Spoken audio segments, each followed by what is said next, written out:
미국발 경기 침체의 충격으로 코스피가 9% 가까이 떨어지면서 사상 초유의 대폭락이 벌어졌습니다. 코스닥 지수는 11% 넘게 추락했습니다. 글로벌 주식시장의 불확실성이 커진 가운데 정부도 24시간 대응에 나섰습니다. 최상목 경제부총리는 필요시 컨틴전시 플랜을 가동하겠다고 밝혔습니다. 일본 엔화의 강세가 글로벌 금융시장을 뒤흔들고 있습니다. 금리가 낮은 엔화를 빌려 고금리 해외 자산에 재투자하는 엔캐리 트레이드 청산에 대한 우려가 커지고 있습니다. 티몬 위메프 사태를 계기로 전자상거래 플랫폼 규제 움직임이 본격화하고 있습니다. 하지만 온라인 플랫폼 생태계만 위축시킬 것이란 우려도 나오고 있습니다.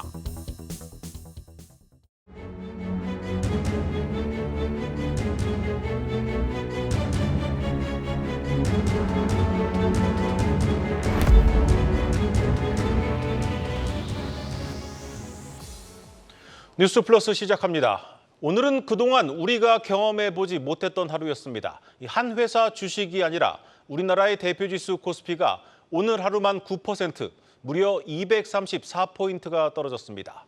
미국발 경기 침체의 공포라고만 하기엔 이해하기 어려운 사상 초유의 대폭락이 벌어졌습니다. 긴급 진단해보겠습니다. 증권부 신용훈 기자 나왔습니다. 신 기자, 우리나라뿐 아니라 아시아 주식시장 전체가 이 대폭락을 했죠? 맞습니다. 코스피와 코스닥 지수 각각 8.77%, 11.3%씩 떨어지면서 마감을 했습니다. 코스피의 경우에는 2,500선이 그리고 코스닥은 700선이 붕괴가 됐는데요. 코스피의 경우에는 종가 기준으로 역대 최대 하락폭을 기록했습니다. 코스피의 경우에는 오전에 프로그램 매수 호가가 일시적으로 정지되는 사이드카죠. 이 사이드카가 발동된 데 이어서 오후에는 거래를 아예 일시적으로 정지시키는 이 서킷 브레이커가 발동이 되기도 했습니다. 코스닥도 역시 오후 들어서 사이드카와 서킷 브레이커가 잇따라서 발동이 되면서 불안한 모습을 보였습니다. 코스피와 코스닥 시장의 서킷 브레이커가 발동한 것은 지난 2020년 3월 팬데믹 사태 당시 이후 4년여 만입니다. 우리나라뿐만 아니라 말씀처럼 일본이라든가 홍콩, 대만 가권 지수 역시 좀 약세를 보였는데요. 일본의 경우에는 장중에 4,400포인트 넘게 하락을 하면서 역대 최대 하락폭을 기록했고요. 결국 12.4% 폭락하면서 장을 마감했습니다. 1987년 10월 20일 블랙 먼데이 당시보다 낙폭이 컸습니다. 대만 가권 지수도 8% 넘게 폭락을 했고요. 홍콩 항생 지수는 2% 이상 하락세를 보이는 등 아시아 증시가 전반적으로 약세를 보였습니다. 네, 9월로 다가온 미국 연준의 기준금리 인하가 인플레이션을 성공적으로 무찔렀다. 이런 승리 선언이어야 하는데 이 경기 침체 때문에 다급히 금리를 내려야 한다는 모습으로 바뀌면서 이 시장이 더 충격을 받고 있는 것 같습니다. 그렇다면 신 기자, 오늘 이 공포에 질린 이 투매가 벌어진 이유 어떻게 보면 되겠습니까? 가장 큰 이유는 미국발 경기 침체에 대한 우려감인데요. 이 경기 침체에 대한 우려가 투매 심리에 불을 붙였다라고 볼 수가 있습니다. 미국 제조업 지수라든가 실업률 지수 같은 최근에 잇따라 발표된 미국의 경기 관련 지수가 예상보다 좀 안 좋게 나오면서 향후 경기에 대한 비관론이 확대됐기 때문으로 풀이되는데요. 다만 이런 경기 지표들은 이전에도 그렇게는 좋지 않았거든요. 때문에 이것만 놓고는 지금의 하락장이 나타났다고 단정 짓기는 어렵다는 것이 시장의 분석입니다. 상반기에 반도체나 IT 같은 기술주들에 대한 쏠림 현상이 있었고요. 또 자원 개발이라든가 방산주 같은 정책 관련 수혜주들도 상당히 있었지 않습니까? 대부분 종목들이 상승을 좀 했었고요. 그런데 하반기 들어서는 이들 종목의 가격을 좀 떠받칠 만한 모멘텀이 부족하다 보니까 이참에 차익 실현을 위한 투매 현상이 동반했다라고 보는 시각이 많습니다. 직접 들어보시죠. 상반기 동안 이어져 왔었던 특정 성장 산업에 대한 쏠림 현상, 가격에 조금 과도하게 반영되어 왔었고 기업 실적이라던가 아니면 산업에 대한 성장성이나 정책적인 부분, 또 유동성 환경, 그 근간이 될 만한 내용들이 다 흔들린 거죠. 네, 걱정이 되는 건 이 주식시장을 둘러싼 이런 불확실성과 우려들이 짧게 끝나지 않고 길어질 수 있다는 겁니다. 증권사들은 좀 어떤 전망을 내놓고 있습니까? 일단 당분간 좀 혼조세는 계속될 것이다. 하지만 이 혼조세가 그렇게 길지는 않을 것이다라는 전망이 우세한 상황인데요. 경기 지표라든가 기업들의 실적이 과거 리먼 사태라든가 아니면 코로나 팬데믹 시절만큼 안 좋은 상황이 아닌데다가 주요국 통화 정책도 금리 인하로 돌아섰기 때문입니다. 직접 들어보시죠. 결론적으로 뭐냐면 시장이 2200까지 가거나 2000에 깨지는 경기 침체는 아닐 거로 보고 있고요. 8월, 9월의 혼돈에서는 미국의 대선 이후에 다시 좀 올라갈 거라 보고 있어요. 결국 이 지수가 하단 지지선은 있지만 결국 미국 대선이 끝나는 11월까지는 이 불확실성이 좀 불가피하다는 얘기로 들리는데 이 보수적인 좀 대응이 필요한 시점인데 그래도 눈여겨볼 만한 시장에서 좀 봐야 되는 포인트들이 있지 않겠습니까? 크게 두 가지 포인트가 있다라고 좀 얘기를 하는데요. 9월 프리어닝 시즌하고 미국 대선 후보들이 어떤 경기 부양책을 내놓을지 좀 지켜볼 필요가 있다라는 겁니다. 네. 9월이 되면은 우리뿐만 아니라 미국도 2분기 예상 실적에 대한 전망치들이 좀 나오기 시작하는데요. 그동안 좀 시장에서 고평가됐던 업종을 선별하는 작업이 필요하고 또 미국 대선이 다가오면서 트럼프와 해리스 후보가 각종 정책들을 쏟아낼 텐데 시장의 불안을 야기하는 경기 불안 요소에 대해서 어떤 부양책들이 나올지 눈여겨봐야 한다라는 것이 전문가들의 조언입니다. 네. 이 지금 글로벌 금융시장을 뒤흔들고 있는 불확실성 중 또 하나가 바로 엔캐리 트레이드입니다. 이 엔캐리 트레이드는 금리가 낮은 엔화를 빌려서 고금리 해외 자산에 재투자하는 걸 말하는데 이 엔화가 예상보다 빠르게 오르면서 글로벌 금융시장에 투자된 엔캐리 트레이드 자금이 발을 뺄 것이란 우려가 커지고 있습니다. 유주한 기자가 짚어봤습니다. 역사상 미국과 일본의 금리 차이가 축소되는 구간에는 엔캐리 트레이드 청산이 일어나며 글로벌 금융시장의 변동성을 키운 바 있습니다. 지역별 금리차와 환율 변동성을 노려 투자하는 캐리 트레이드는 특히 1990년대 이후 가치 하락을 지속해온 엔화를 활용해 대규모로 행해졌는데 이를 엔캐리 트레이드, 이 같은 투자자를 와타나베 부인이라고 명칭해왔습니다. 금리가 높은 신흥국 자본시장이나 기준금리 인상기 미국 달러화 등에 투자해 수익을 추구하는 이들 자금은 과거 아시아 외환위기, 글로벌 금융위기, 코로나19 팬데믹 직후 시점에 급격히 청산되는 패턴을 보이며 글로벌 불안을 더욱 키우는 요인이 됐습니다. 지난 1998년 아시아 외환위기로 인해 안전자산 선호가 강해지며 나타난 청산 사례를 살펴보면 미국 S&P 500 지수가 20%가량 조정을 받은 반면 엔화 가치와 금값은 올랐습니다. 마찬가지 글로벌 금융위기 원인이 된 서브프라임 모기지 사태 이후 미국이 기준금리를 인하한 때에도 대규모 청산이 일어났는데 이때 S&P 500 기준 미국 증시가 47%, 한국 코스피 역시 50% 넘게 하락한 바 있습니다. 이번 역시 경기 침체를 우려한 미국 등 선진국이 금리 인하에 나섰거나 나설 예정인 상황에서 글로벌 흐름에 역행한 일본은행의 금리 인상 결정이 엔캐리 트레이드의 청산을 자극한 것으로 분석됩니다. 금융위기 이후에는 최대 규모라고 추정을 하고 있습니다. 환 변동성이 확대가 되기 시작을 하면 청산을 하는 게 가속도가 붙기 때문에 그 부분들이 엔화, 엔캐리 트레이드 청산에 좀 영향을 많이 미치지 않았나라고 판단을 하고 있고요. 그리고 현재 금리차가 확대가 된 부분이 있기 때문에 이 부분들이 복합적으로 작용을 하면서 엔캐리 트레이드 청산이 좀 영향이 커지지 않았나라고 보고 있습니다. 미국과 유럽의 투자은행에서는 최대 20조 달러, 한화 약 2경 7천억 원 규모의 엔화가 글로벌 금융시장 곳곳에 투자된 것으로 추정하고 있습니다. 이 같은 규모의 엔캐리 트레이드 자금이 일부라도 본격 청산되기 시작하면 글로벌 금융시장에 미치는 파급 효과가 어느 때보다 클 수 있다는 우려가 짙어지고 있습니다. 한국경제TV 유주한입니다. 지금 전 세계 주식시장 급락의 중심에는 이 대형 기술주, 그중에도 반도체가 있습니다. 그동안 인공지능 열풍 속에 급등했던 이 반도체주들이 지금은 선봉에 서서 이 칼바람을 맞고 있습니다. 증권부 김대영 기자와 자세히 살펴보겠습니다. 김 기자, 대표적으로 반도체 ETF들이 있는데 반도체 ETF, 국내 반도체 ETF 수익률도 좀 상당히 처참할 것 같습니다.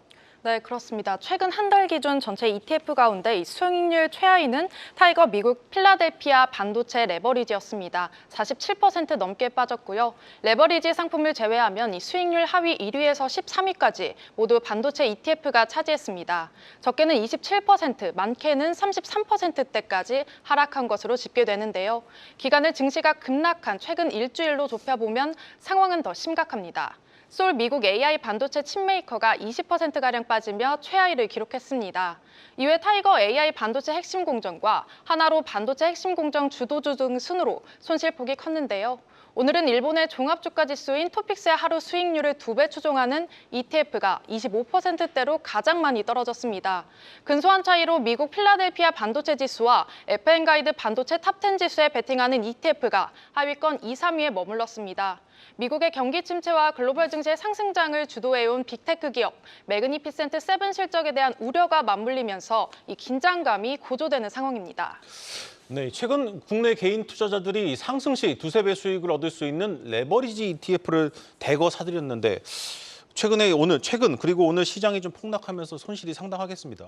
네, 최근 한 달 동안 개인 투자자들이 가장 많이 순매수한 ETF는 코덱스 레버리지였습니다. 약 5,300억 원을 사들였는데요. 그 다음으로 코덱스 코스닥 150 레버리지가 2위를 기록했습니다. 네. 각각 코스피 200과 코스닥 150 지수의 하루 수익률을 2배 추종하는 상품인데요. 지수가 1% 오르면 2% 수익을 얻지만 1% 내리면 2% 손실이 발생하는 구조입니다. 국내 증시가 연일 출렁이다가 이 코스피가 이틀 동안 300포인트 넘게 빠졌죠.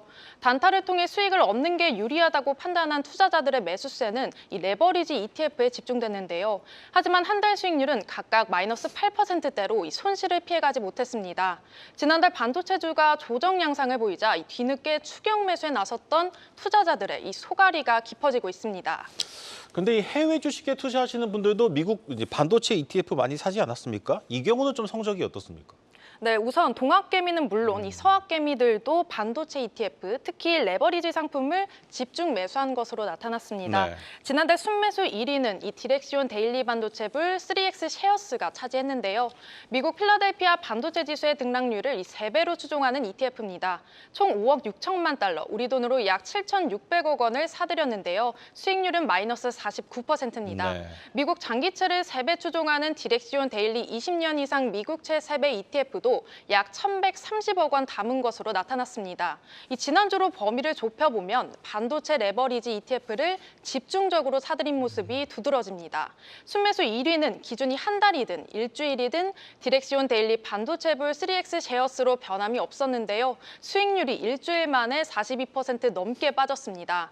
나스닥 지수와 엔비디아의 하루 수익률을 각각 3배와 2배로 따르는 ETF가 그 뒤를 이었는데요. 10%대씩 하락했습니다.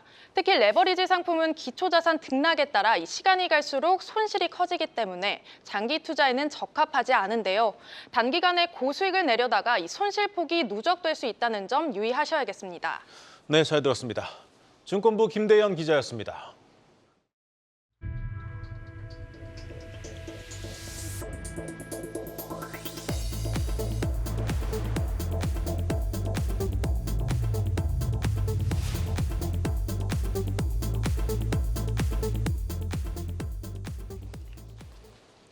티몬 위메프 사태로 엄청난 피해가 발생하자 이 정부와 정치권이 또 소잃고 외양간 고치기에 나섰습니다. 이 온라인 플랫폼 스스로 정산과 경영 건전성을 확보하도록 했던 이 자율 규제의 원칙이 사실상 문제를 키웠다는 지적 속에 새로운 규제들이 쏟아질 조짐을 보이고 있습니다. 경제부 전범진 기자 나왔습니다. 전 기자, 일단 이 정부와 정치권이 플랫폼 규제에 대수술에 나섰는데 먼저 이것부터 따져보죠. 이 규제가 없어서 이번 사태가 벌어졌다. 이 말은 맞는 얘기입니까? 네, 결국 TMF 사태의 본질은 이커머스 플랫폼 사업자가 판매자와 구매자를 단순히 중개하는 과정에서 판매 자금을 바로 정산하지 않고 계열사 M&A 등을 사용했다는 점에 있습니다. 네. 또한 적자가 누적되는 상황에서 최대 70일에 달하는 정산 대기 기간을 활용해 상품권 할인 판매 등 이른바 돌려막기를 한 것도 피해 규모를 키웠는데요. 정산 주기와 정산 자금의 사용 문제가 핵심인데 이 두 가지 모두 직접적인 규제 대상은 아닙니다. 네. 현재 이커머스 플랫폼에 대한 규제는 단일한 법이 아닌 전자금융거래법, 전자상거래법, 대규모 유통업법 등으로 파편화되어 있는데요. 티몬과 위메프가 정산 대금을 실제로 M&A에 사용한 것이 확인된다면 횡령과 배임 등으로 재판을 거쳐 처벌을 받을 수는 있겠지만 기존 규제는 피해 발생 시에 구제에 집중하고 있어서 사전에 자금 유용을 방지할 수 없었다는 지적이 나오고 있습니다. 판매 대금의 기한을 명시적으로 제한하는 법은 대규모 유통업법뿐인데 그조차도 백화점이나 할인마트 등 전통적인 유통사와 제품을 직매입하는 쿠팡 등 소수 플랫폼에만 적용되고 있어서 티몬 위메프에는 해당 사항이 없었습니다. 그러니까 정부는 이번 기회에 단순히 처벌을 강화하는 걸 넘어서 이 플랫폼들이 이 판매자와 소비자 사이에서 이 자금을 쥐어 틀고 있는 이 구조를 바꾸겠다는 건데, 그렇다면 구체적으로 어떤 논의들이 진행되고 있습니까? 네, 우선 정부에서는 금융감독원과 금융위원회 그리고 공정거래위원회 세 가지 기관이 각자의 분야에 해당하는 제도 보완을 검토하고 있습니다. 네. 금감원은 티맵처럼 이커머스와 피지사를 겸업하는 회사가 자금 사정이 어려워도 판매 자금에 손을 대지 못하도록 일반적으로 증권사나 자산운용사에서 볼 수 있는 강력한 방화벽을 설치하거나 네이버나 쿠팡의 사례처럼 두 사업을 분리하도록 하는 방안을 추진할 예정입니다. 금융위원회는 다음 달 시행을 앞둔 전자금융거래법 개정안의 적용 대상과 범위를 확대하는 방안을 검토하고 있습니다. 이 법안은 문제가 된 티몬 상품권 같은 선불 전자지급결제 수단을 연 500억 원 이상 발행하는 회사에 대해서 판매액의 50% 이상을 특정 조건 없이 이체할 수 없는 에스크로 계좌에 넣도록 의무화하는 법안입니다. 마지막으로 공정거래위원회는 앞서 말씀드린 대규모 유통업법을 이커머스 플랫폼에도 적용해 60일 이내에 판매금을 정산하도록 강제하는 안을 들여다보고 있습니다. 네, 뒤늦게나마 이 규제를 통해서 해결하겠다는 게 정부의 입장인데 이 정치권도 움직이고 있습니다. 이 정치권에서는 더 강력한 규제들이 좀 나오고 있죠. 네, 현재 국회에는 다수의 법안들이 제출되어 있는데요. 앞서 거론된 정부안에서 나아가 더 강력한 규제 조치를 도입하는 내용이 대부분입니다. 대표적으로 김남근 더불어민주당 의원의 전자금융거래법 개정안은 금융당국이 티몬과 위메프 같은 등록 전자금융업자의 경영 상황을 검토하고 필요할 때는 영업정지나 임원교체 등을 요구할 수 있도록 하고 있습니다. 여기에 플랫폼 내 거래가 완료되고 10일 내로 정산을 의무화하는 전자상거래법 개정안, 아예 플랫폼사가 이용약관을 개정할 때마다 정부에 신고하도록 하는 전자통신사업법 개정안 등이 제출된 상황입니다. 이들 법안은 당국이 제출할 각종 대책과 함께 오늘 시작된 8월 임시국회에서 논의를 거쳐 이르면 9월 정기국회에 통과될 예정입니다. 네, 하지만 좀 우려도 나오고 있습니다. 이런 규제들로 인해서 온라인 플랫폼 생태계 전반이 활력을 잃을 수도 있다. 이런 걱정들이 있죠. 네, 그렇습니다. 이커머스 산업이라는 것은 기본적으로 쿠팡과 네이버 같은 점유율 최상위권 기업들을 제외하고는 대부분 적자인 상황인데요. 판매 수수료와 광고비 외에 마땅한 수익 모델도 없는 상황에서 단기 자금 운용 자체를 규제하면 마케팅 등 정상적인 기업 활동에도 어려움이 생길 수 있다는 우려가 존재합니다. 무엇보다 현재 업계에서 국회 다수석을 가진 더불어민주당이 이번 사태를 계기로 온라인 플랫폼 규제를 총망라한 온라인 플랫폼 공정화법, 이른바 온플법을 제정하려고 하는 움직임을 보이는 것을 경계하고 있습니다. 이 온플법은 플랫폼의 자금 활용을 규제하는 것을 넘어 입점사들에게 단체 교섭권을 부여하거나 불공정 거래 행위가 확인되면 매출의 최대 10%를 과징금으로 걷어가는 등 파격적인 내용을 담고 있습니다. 플랫폼 업계는 온플법이 최초로 논의된 2020년부터 반대 의견을 내고 있지만 머지포인트와 이번 티몬 위메프 사태 등을 거치며 그동안 업계의 자율 규제에 맡겨야 한다는 입장을 가졌던 공정위까지도 방향을 선회하려고 하고 있습니다. 그만큼 전망은 밝지 않다고 볼 수 있습니다. 네, 피해자들의 분노 속에 정부와 정치권이 움직이고 있습니다. 다만 구영배 대표 같은 벼룩 하나 잡으려다 온라인 플랫폼 생태계 초가삼간 전체를 다 망칠 수도 있다는 점은 염두에 둬야 할 것 같습니다. 경제부 전범진 기자와 함께했습니다.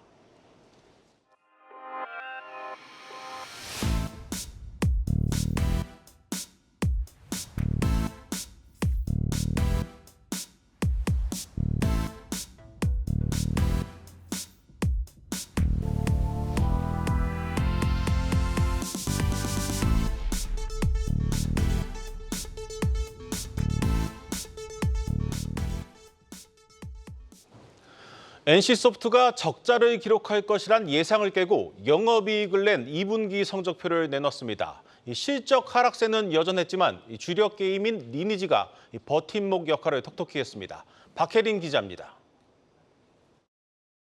NC소프트는 올해 2분기 매출 3,689억 원, 영업이익 88억 원을 기록했다고 밝혔습니다. 매출은 지난해 같은 기간과 비교해 16% 줄며 9분기 연속 하락세를 보였고 영업이익은 75% 하락했습니다. 이 같은 실적 부진에도 투자자들은 오히려 안도하는 모습입니다. 주력 IP인 리니지가 타사 경쟁작들에 밀리며 12년 만에 처음으로 분기 적자까지 예고되던 상황이었기 때문입니다. 최악의 실적 전망을 뒤집은 NC는 실적 발표 이어진 컨퍼런스 콜을 통해 주력 게임인 리니지 M의 건재함을 드러냈습니다. 여기에 더해 이달 중 리니지 2M 등의 대규모 업데이트를 예고하며 수익성 개선의 기대감을 높였습니다. 성장 동력 마련을 위한 근본적인 변화로 공격적인 외부 투자와 M&A도 예고했습니다.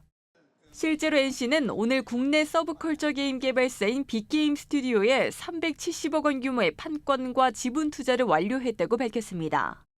지난달 30일 스웨덴 게임 개발사 문로버 게임즈 투자를 알린 후 일주일 만입니다. 홍원준 NC소프트 CFO는 외부 투자를 하는 한편 즉각적으로 포트폴리오를 확장하고 성과를 낼 수 있는 M&A도 투트랙으로 지속 추진 중이라고 강조했습니다. 이에 더해 NC는 연이어 신작을 쏟아내며 개발력을 입증하는 데 더해 수익성 다각화에도 힘쓸 계획입니다. 당장 이달 28일 출시할 호연이 NC의 미래를 엿볼 수 있는 가늠자가 될 전망입니다.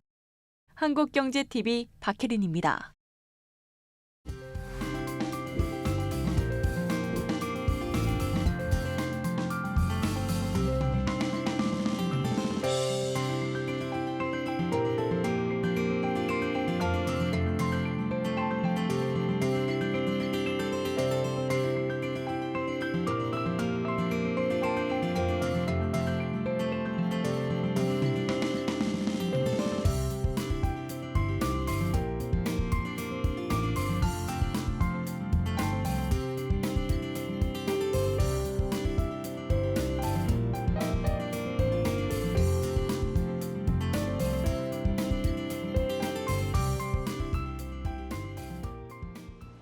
오늘 준비한 뉴스 플러스는 여기까지입니다. 함께해 주신 여러분 고맙습니다.